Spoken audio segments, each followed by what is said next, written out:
Now, we've all tried to get our boy or our girl a position at our job. The last thing you want to do is start checking out everybody else's resume because you know he wrote his on a napkin.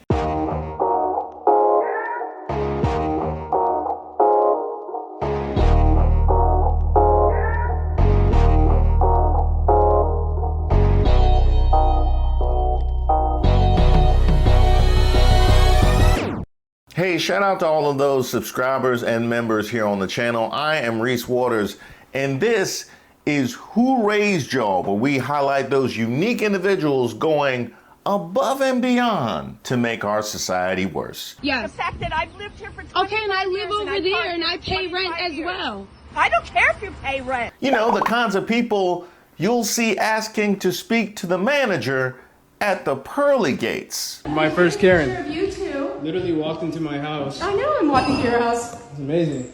I know, it is amazing. And we're gonna report you. Now, I have made quite a few videos about DEI, and I made quite a few videos about the Black Maga movement. But I've often wondered, how actually are the Black Magas handling this whole DEI hysteria? Donald Trump appealing to these people in his second week when we're not talking about the economy. We're not talking about any of that. We're talking about DEI, and he had no evidence, and people are out there defending it. I'm not going to get on television to defend it. I want Donald Trump to know you are making it hard for us who are not looking for a payout or some sort of association or the social media influence behind supporting Donald Trump or any politician. We want to support you because we believe in what you're doing, and when you get out here and do this stuff around DEI, knowing that this support that he's gotten from black people, this uptick, it's not permanent. Oh, it's making it hard, huh? Tell me more. It's not just about meritocracy, really, because it sounds like, based on what a lot of these folks are saying, the idea that there are not enough white people in certain roles is the problem, according to some of these folks pushing this. Yeah, I would say Darren Beatty to name one who says competent white men. Yeah, competent white men. That is the colorblind meritocracy that MAGA seeks. Competent white men. Yeah, look, this is a completely bad faith effort on the part of the Trump administration and Trump's allies. And you know they don't care about qualifications because you can just look at the qualifications of the white people who Donald Trump has nominated to lead departments and agencies. I mean, these are among the least qualified people that the Senate has ever considered. When you look at a guy like Pete Hegseth, who ran 2 nonprofits into the ground and had to be fired from those roles, who has, confessed to alcohol abuse and certainly has never done anything close to running the Department of Defense, a department of its size. When you look at Tulsi Gabbard, who, is literally someone who many people, I think, accurately describe as a national security threat, now poised to become the director of national intelligence.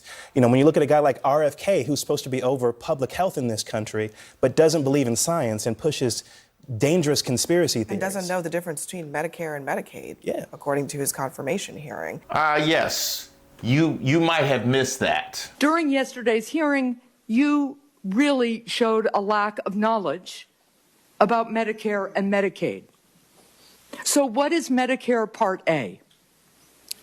Medicare Part A pays mainly for primary care or physicians, and then Medicare. No, so it is about Medicare Part A is seniors coverage for inpatient hospital care. What's Medicare Part B? For physicians and doctors. Medicare Part D. That is coverage for outpatient care and home health.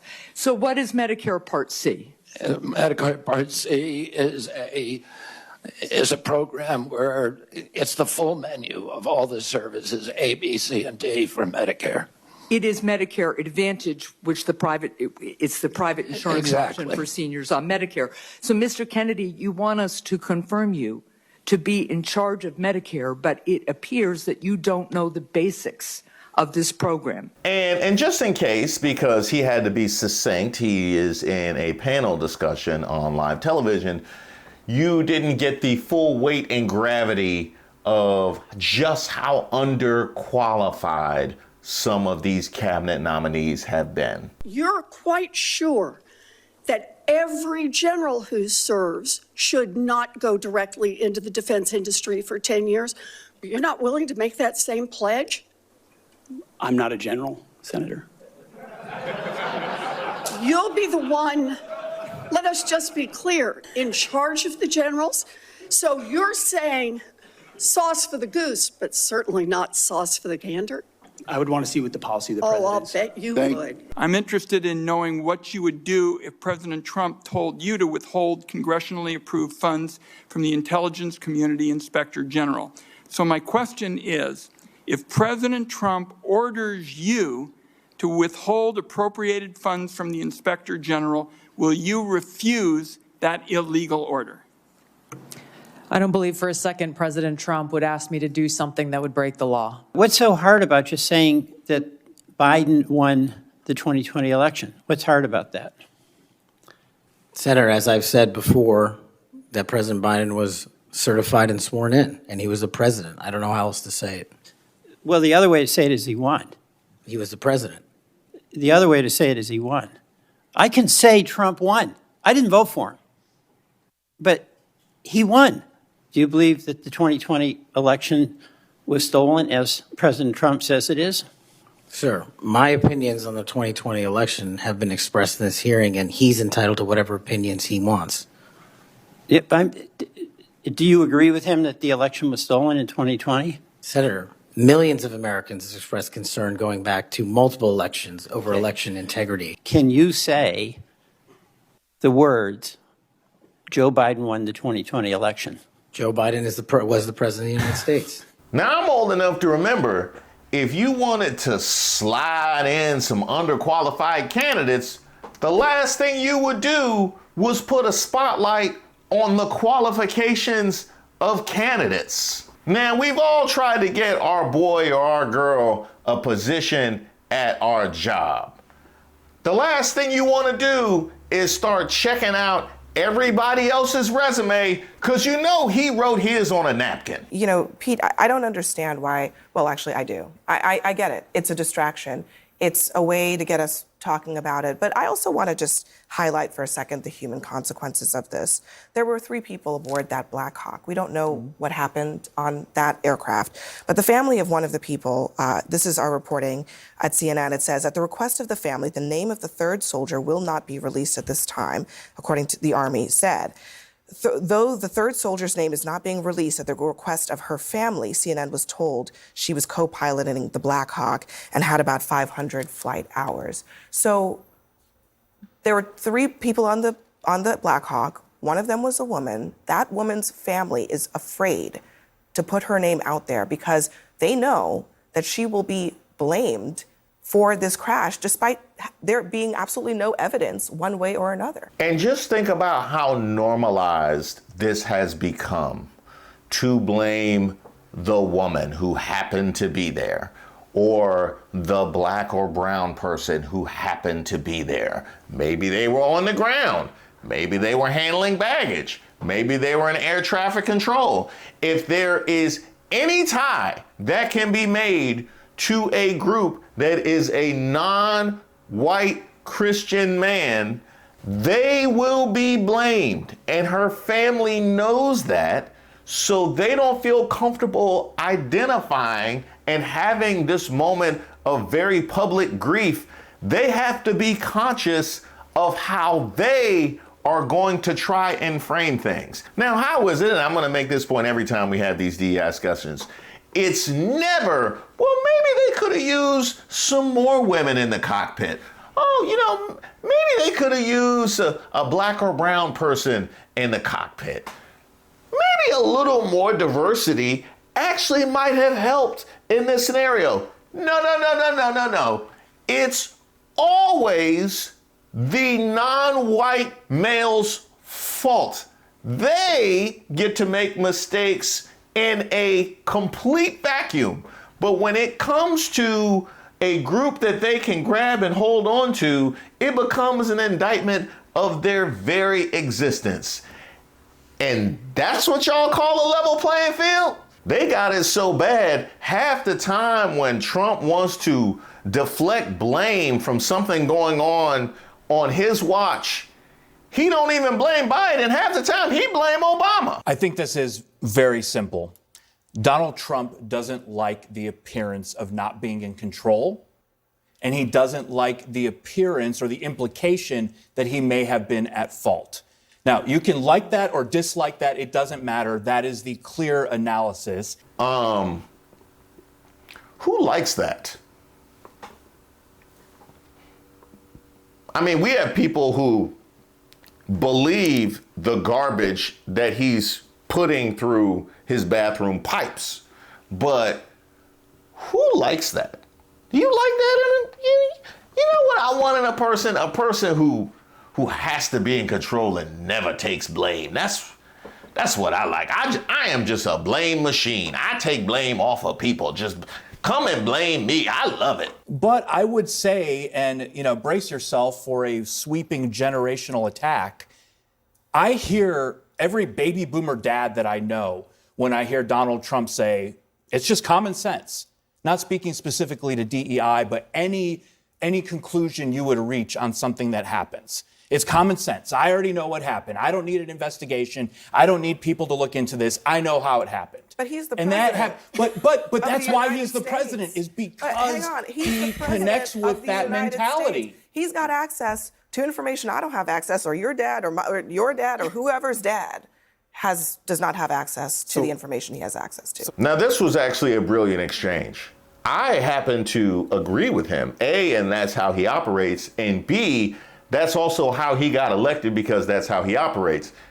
Abby was adding, yes, but he has access to all of this information, and he has to willingly choose, because he has access to this information, whether or not he actually wants to be informed, or whether or not he wants to shoot from the hip with basic low-level information like we do from the couch. And because he has chosen that way forward, he has gained this level of popularity, which would be all well and good if he was surrounded by people who actually did dig into the information and use that as an asset. But looking at that cabinet, it's a whole lot of baby booming going on. Yeah, it is a whole lot of baby booming going on. No, I didn't mean that kind of baby booming. Put your shirt on. I know a number of people who voted for Donald Trump for the first time. They were so disgusted than what they felt was happening in the Biden administration. I talked to many of them this week. Instead of talking about the economy, I was fielding questions on whether or not the Trump administration wanted to stop commemorating Black History Month, Women's History Month, Hispanic Heritage Month. This is the directive at a lot of the agencies, but DOD today put out a memo saying no more celebration of history months.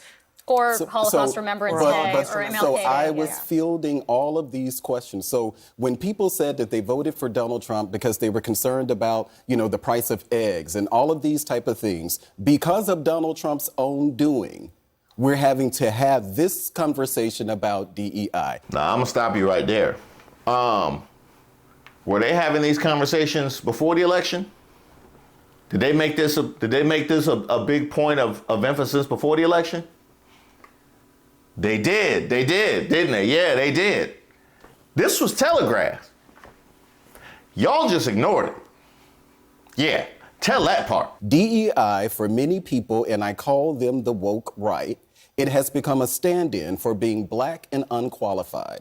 And what I would like for the Trump administration to do, Susie Wiles, I love her, never met her, want to meet her one day. I want them to ask the team, what was our message coming out of this week? And if they say that they felt as if it was successful, then we're going to have a very long 4 years. How was the message coming out of this week different than the message going into this week? Because on the one hand, I at least want to give you some credit for calling a thing a thing. And yes, I'm looking at you, Scott Jennings. I'm looking at you. I could see from here like my fourth grade teacher. At least I want to give you credit for calling a thing a thing. But how is this news? If you are black for Trump, presumably you've been listening to the nonsense coming out of his mouth. But all of a sudden, this is new. I can't. What if Donald Trump also won because of the people who think that black people and trans people and women are taking things that belong to them? Isn't it possible that he actually won for that reason, and that they don't think that this is a messaging, change of course, but this is the majority. Abby, I'm gonna need you to take the also out of that. I'm gonna need you to take the also out of that, and I'm gonna need you to eliminate isn't that a possibility? We know what it is. We know exactly what it is. They could very well think that this is the course that they are supposed to be on. Yes, I think this is what economic anxiety has sometimes been euphemized to refer to, that people feel like they're losing their status in society and maybe their ability to climb up the socioeconomic ladder, and the easy scapegoat is the black and brown and people and women who are taking their place, who are robbing them of their opportunities. That actually reminds me of a illustration I just dropped on Instagram this week.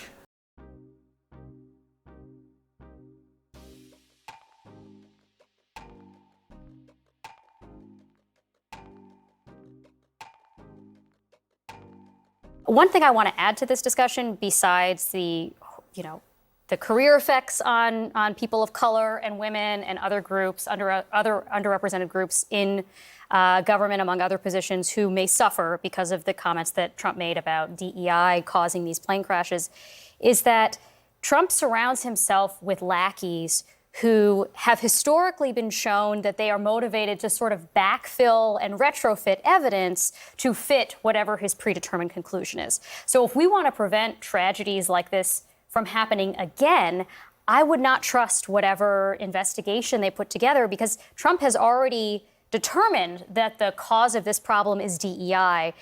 If there's something else that's lurking here that could put people at risk again, we may not find out. Now let's just deconstruct what she just said. And by the way, she didn't say anything that was news if you've been paying attention. He absolutely finds people that will retrofit evidence in order to suit whatever the conclusion that he made was. Now we are talking about an airline crash investigation. Now, the way that they were able to put nitro boosters on this DEI debate is to start talking about planes and get people whip people into a frenzy and hysteria about the idea of somebody flying a plane and not being qualified.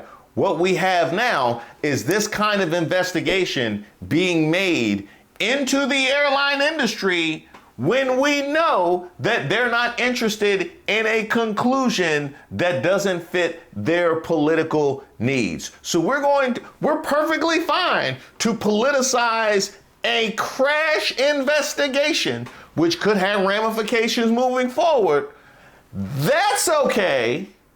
But yes, the idea of somebody not being qualified, even though there's no evidence to it, is manner to just cease and desist all manner of non-white Christian men getting jobs anywhere. I've talked to a lot of aviation experts this week. I have confidence in the NTSB. That is a gold standard agency in this country and honestly in the entire world of aviation. But I mean, to her point, I think there are questions about whether this is going to be a witch hunt for the evidence to support this claim. They are going to be hunting down the people who fit the DEI narrative in order to prove, he was right all along. No, there won't be questions. There won't be questions. We already know. Yeah, we already know. And it seems, based on their statement, that that third person who was on the helicopter was a woman, because they are looking for a scapegoat who is a woman or a black person or whatever. Like, they're looking for some people on like the that. right, and I call it the woke right, on the right, who were literally saying that I think the male pilot had 1,000 hours, this phantom female pilot had 500 hours of training time. They don't know anything about what the requirements are. They don't know how long that person had been in service. Donald Trump appealing to these people in his second week, when we're not talking about the economy, we're not talking about any of that. We're talking about DEI, and he had no evidence, and people are out there defending it. I'm not going to get on television to defend it. I want Donald Trump to know you are making it hard for us who are not looking for a payout or some sort of association or the social media influence behind supporting Donald Trump or any politician. We want to support you because we believe in what you're doing, and when you get out here and do this stuff around DEI, knowing that this support that he's gotten from black people, this uptick, it's not permanent. Meaning that you're going to I don't see how you can support him. I have to be honest. I get it. You know that, right? Like, this is not like a show. This is actually Donald Trump. It's part of the technology package. terms, this is a feature, not a bug. It's not, everyone's like, oh, can you believe he did that then? Can you believe he did that? I don't believe it when he does something sensible. That's where I am. I'm like, oh, look, a bug. He's doing something that's sensible. And so this particular activity is something, and he's quite good at it because he uses social media. He uses the way narratives go today, which are very fast. Narratives go very fast. So it's already entered the picture. I wonder if it was an incompetent woman. I wonder if it was an incompetent person of color. It's already in people's brains, even those who are not in the MAGA movement, and therefore that's what informs the conversation. Ooh, there was so much to respond to there. Now, first, you said that this association with Donald Trump, it's not permanent. What would he have to do to end that association for you? What would he have to do? I don't know. Question people's blackness, start labeling anybody who they disagree with publicly as being a DEI? Would that be it? How about ends? Would that end the association? Oh, how about discriminatory hiring practices? Or how about discriminatory renting practices? Would that end the association? Something like that? Huh? Suspending the Civil Rights Division in the Department of Justice, would that be? What are you talking about? That MAGA didn't go racist. That MAGA went MAGA. Once again, I do appreciate that at the bare minimum, you are willing to call a thing a thing. It just baffles me how him continuing to move in a straight line all of a sudden becomes a problem midway down the path to racial upheaval. Now it's a problem? You know, when my lady started getting phone calls late at night, I was fine with it. And then she started getting up and leaving late at night. And I was actually totally fine with that. And then she started not coming home at night. And I was okay with that. And then I saw that a different man was dropping her off to work. And I let that go. You know what I mean? I was okay with that. And she started missing family functions, and she missed Christmas, and I let that go. And then I saw where she had posted on Instagram she was on vacation with a whole nother man and a whole nother family. You know, and I let that go. I said, you know what, it's all well and good, but you know, last night I had my championship game for my men's basketball league, and she didn't show up, and that's just too far for me. That's just That's just, she's making it very hard now. I don't know whether to have some level of gratitude that Black Maga has a pulse and is indeed paying attention, but wondering where the hell y'all been? What y'all be looking at? This is the problem when you pick me and excuse so much behavior. You have gone so far down the road that even when you have a moment of clarity, it makes literally no sense in the context of all of the other decisions that you've made and the things that you've excused. And yeah, this is looking at all of y'all Black Maga. Yeah, you too, Nelly. I used to like Nelly, but then he went to perform for Donald. I don't give a you sold out. I used to think you was cool, but now you look like a mother. Yeah, no, don't try to show up and support Janelle Monáe now. We're not having that.